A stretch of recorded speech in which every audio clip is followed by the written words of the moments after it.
শহীদ রাষ্ট্রপতি জিয়াউর রহমান ও প্রয়াত সাবেক প্রধানমন্ত্রী বেগম খালেদা জিয়ার সমাধিতে শ্রদ্ধা জানিয়েছেন নবনিযুক্ত মুক্তিযুদ্ধ বিষয়ক মন্ত্রী আহমেদ আজম খান।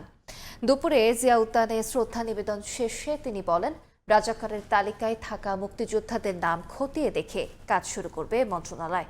জানান, প্রধানমন্ত্রী তারেক রহমানের নেতৃত্বে সব চ্যালেঞ্জ মোকাবেলা করবে তার মন্ত্রণালয়।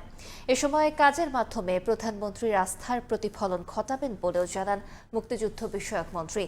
বলেন, দেশকে গণতন্ত্রের পথে নিয়ে আসা বেগম জিয়া বাংলাদেশের প্রথম মুক্তিযোদ্ধা।